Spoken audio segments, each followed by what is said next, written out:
এভাবে রান্না করলে মাংস খাওয়া লাগবে না, মাংসের ঝোল দিয়েই আপনি এক প্লেট ভাত খেয়ে নেবেন। মানে ঠিক এই প্রসেসিংয়ে যদি রান্না করেন। হ্যালো এভরিওয়ান, আসসালামু আলাইকুম। কেমন আছেন সবাই? আশা করছি ভালো আছেন। আমিও আল্লাহর রহমতে ভালো আছি। তো বেশ কিছুদিন পর আবার একটি ভিডিও নিয়ে হাজির হয়ে গেলাম। ব্রয়লার মুরগি আমরা অনেকেই পছন্দ করি না, একসময় আমিও খেতে চাইতাম না, কারণ তখন আমার অনেক দেশি মুরগি ছিল, দেশি মুরগি খাওয়া হতো।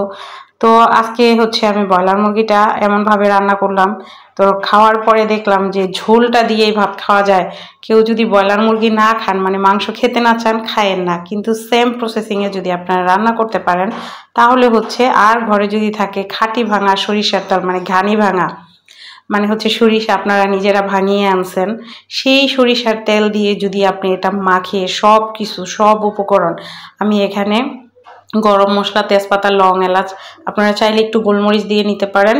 তো আর হচ্ছে যে মশলাটা, হলুদ গুঁড়া, মরিচ গুঁড়া, ধনিয়া গুঁড়া, এগুলো হচ্ছে মশলা, গুঁড়া মশলা এগুলা, এবং সাথে সবচেয়ে ভালো উপকরণ এটার মধ্যে হচ্ছে সরিষার তেল। এই সরিষার তেলটা দিয়ে একেবারে হাতে মাখিয়ে আমি গরুর মাংস যেভাবে রান্না করি, ব্রয়লার মুরগিগুলো এর জন্য একটু পিসটা বড় বড় করে নিছি, যাতে যেহেতু ব্রয়লার মুরগি নরম, একবারে রান্না করলে বেশি সিদ্ধ হয়ে যেতে পারে, সেজন্য হচ্ছে আমি একটু বড় বড় করেই কাটছি।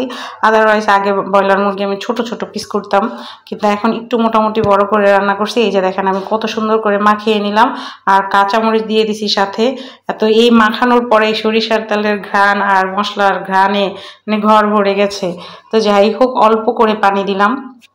আগেই বলছি ব্রয়লার মুরগি একটু নরম থাকে, যার কারণে বেশি পানি দিলাম না, কিন্তু এখানে যদি গরু মাংস হতো তাহলে পানি আরও বেশি দিতাম। তো নেক্সটে আমি গরু মাংস রান্না করাটাও এইভাবেই রান্না করি, সেম প্রসেসিংয়ে আপনাদের সাথে একদিন শেয়ার করব। তো এই যে আমি হচ্ছে মেখে অল্প পানি দিয়ে এখন হচ্ছে ঢাকনা দিয়ে দিলাম, এখন হচ্ছে এটা জাল করতে থাকবো। তো আমার হচ্ছে রান্নাটা শুরু হয়ে গেছে, আর রান্না শুরু হওয়ার আগে মাখামাখি প্রসেসিংটাই মেইন। এটা আপনি যত সুন্দর করে মেখে একটু সময় নিয়ে রেখে দিবেন, তারপরে হচ্ছে জাল করতে নিয়ে আসবেন।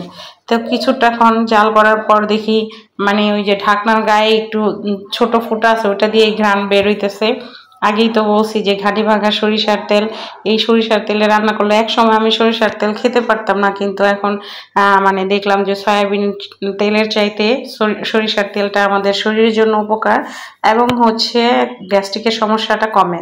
তো তরকারিটা আমি ঢেকে জাল করে নিছি। তো তরকারি যখন 4 ভাগের 3 ভাগ হয়ে গেছে, 1 ভাগ ঝোলটা নাবো, তখন হচ্ছে এই যে শাক বাটা বলি আমরা, আর হচ্ছে কোনো কোনো আপুরা দেখলাম ফুরানি বাটা বলেন, মানে একটা রান্না দেখি যে এক্সক্লুসিভ আর হচ্ছে দেশি রান্না, ওই আপুরা 2 যা তারা ভিডিও করেন যে এই শাক বাটাকে দেন তরকারিতে, তারাও শাক বাটা দেন, কিন্তু তারা বলেন ফুরানি বাটা, কিন্তু আমরা হচ্ছে শাক বাটা বলি। প্রথমে আগে এই শাক বাটাগুলো আমার আম্মুই তৈরি করে দিত আমাকে, এখন আমি নিজেই পারি। তো শাক বাটা দেওয়ার পরে আবার এখানে একটু ওই যে টালা জিরার গুঁড়া দিয়ে দিলাম। শাক বাটা দেওয়ার একটু পরে যে আমি নামিয়ে নিব যখন, তখন আবার জিরার গুঁড়াটা দিয়ে দিলাম, মানে জিরা ভেজে, মানে খালি কাঠখোলায় টেলে তারপরে হচ্ছে গুঁড়ো করে রাখছিলাম।